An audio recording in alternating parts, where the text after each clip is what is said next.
Energy is obviously a huge thing. I think when she was the comments that she made here would have been referring to when she was in the primary for president, I think in 2020. So a much different climate at the time in terms of there wasn't the Russian-Ukraine war.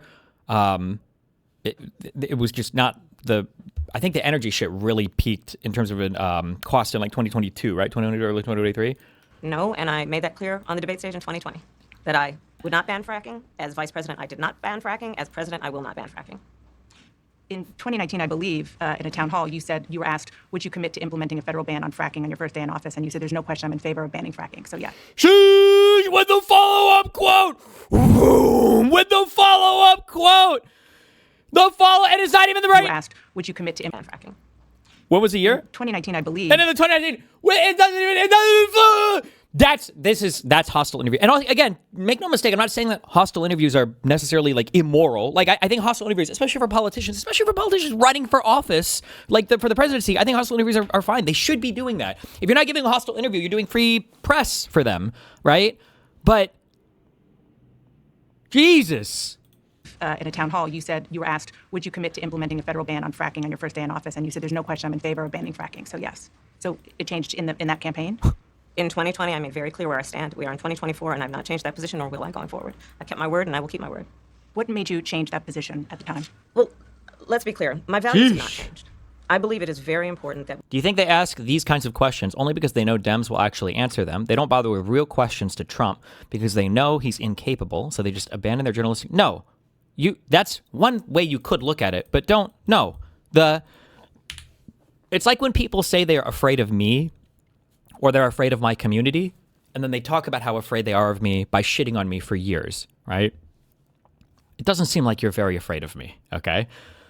When all these people, we're all up in the Democratic censorship and afraid of the Democratic administration and all the horrible things the Democrats were doing and the political prosecutions and everything else, they would say that.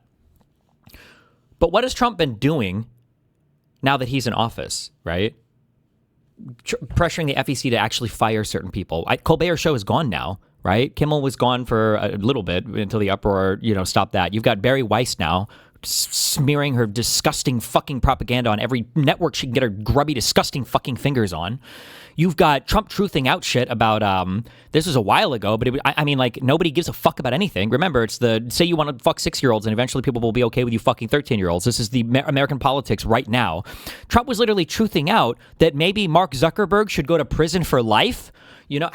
How are you a person looking at this stuff? How can you not think that maybe this is kind of impacting the way people are approaching how they do media? Maybe they don't want Trump to destroy their entire lives, destroy their families, start, investigating them or whatever else, right? I imagine that probably plays a little bit into people's minds as well. At the time. Well, let's be clear. My values have not changed. I believe it is very important that we take seriously what we must do to guard against what is a clear crisis in terms of the climate. And to do that, we can do what we have accomplished thus far. The Inflation Reduction Act, what we have done to invest, by my calculation, over probably $1 trillion over the next 10 years, investing in a clean energy economy. What we've already done, creating over 300,000 new clean energy jobs. That tells me, from my experience as vice president, we can do it without banning fracking. In fact, Dana, I cast the tie-breaking vote that actually increased leases for fracking as vice president. So I'm very clear about where I stand. And that was a super good answer. Jesus. Another comeback on for the policy thing, yeah. There's some policy or scientific data that you saw that you said, oh, okay, I get it now. What I have seen is that we can... That's a second follow-up. She asked, what made you change your mind? And then she answered, now she's now another follow-up. I'm sorry, Jesus. It's just crazy, the difference. And then back to this.